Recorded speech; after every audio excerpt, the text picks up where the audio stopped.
first of all, Frankfurt Stadium it's very intimate. It's 48,500 people in this place that was home to three World Bowls back in the Frankfurt Galaxy days, home to a bunch of concerts, home to a World Cup, Women's World Cup. The World Cup also had some games here for the men, and it was one of those spots again, certainly international games where, yeah, there's some Chiefs fans that you saw, but I saw a Greg Lloyd Steelers jersey. I saw a CJ Spiller Bills jersey. I saw Eli Manning Giants. I saw just once again a United Nations of jersey wearing fans coming in, and the crowd was lit from jump. I mean, the first minute that anybody stepped on the field, it got really loud. There is a canopy over it. The only analogy I could say is if anybody's been to SoFi, and I know everybody in that studio there has been to SoFi, but anybody out there listening or watching, SoFi Stadium's an open air stadium that just has a roof over it, a canopy over it. That one cost about $1 billion out of Kroenke's pocket. This one is kind of like a canopy, where it's a fabric, and over the playing surface is another sort of umbrella type canopy that can open up and close. And it was closed because it was raining on Sunday, and the turf is an artificial surface that's it's a hybrid, so it's mostly grass and then some artificial in there.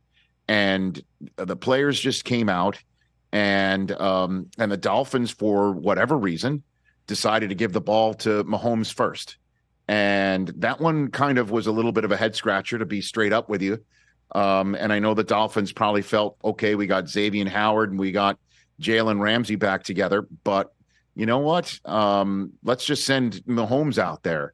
And the only reason why it's a head scratcher is the Chiefs came into this game a perfect 5-0 when scoring first, and the Dolphins were a perfect 3-0 when scoring first. And you're giving Patrick Mahomes, coming off that awful performance for the Chiefs, a chance to right the ship right away. And he marched down the field 7 plays and took the lead. And then we began to see what truly, with Rashee Rice on the screen, is one of the aspects about the Chiefs. There's a couple things that just jump off the screen at me, or jumped off the turf at me. One of them is that kid, Rashee Rice. I think we're finding this is going to be the receiver that makes plays for Mahomes. They're looking for somebody other than Kelsey. I think this kid, this rookie, is going to be that kid. We're starting to see it.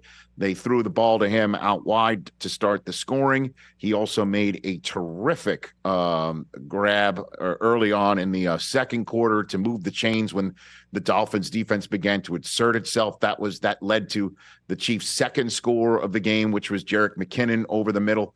And then the other aspect about it is the Chiefs' defense. Guys, this is one of the best defenses in the NFL.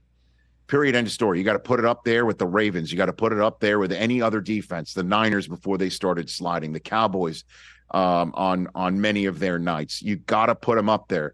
This is the reason why this team is 7-2, because this offense still hasn't clicked on all cylinders. And that moment when McDuffie ripped the ball out of Tyreek Hill's hands and then began a whole big to-do that wound up with a lateral in the hands of Brian Cook to score.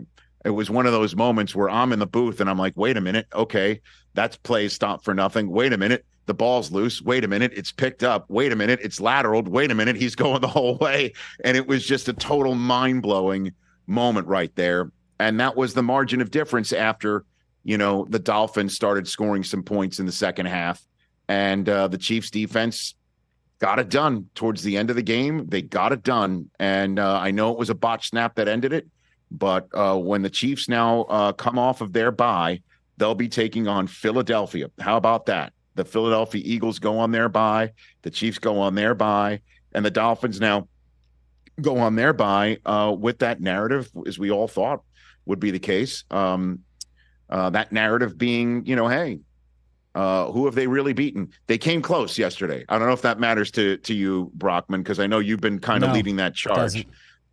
They came awful close. They came close, but they fell behind too early, too big, and couldn't climb out. Are you surprised that Tyreek Hill play wasn't ruled an incomplete pass? It didn't even look like he had the ball for very long. No, I thought he did. I thought he had it, and the one thing is, it wasn't incomplete. I think you could have ruled some forward progress being stopped. But Sterator chimed right in and say that was that was appropriately called, and he's not one of those. Shocking. No. He's not one of those. With the he is not one of those. He will come on the air and disagree. He will do that, and he has done that over some of our international series games. But that's what my takeaway is. On offense, they're still evolving. And one of the things I'm kind of kicking myself over, because it happened at the end of the game.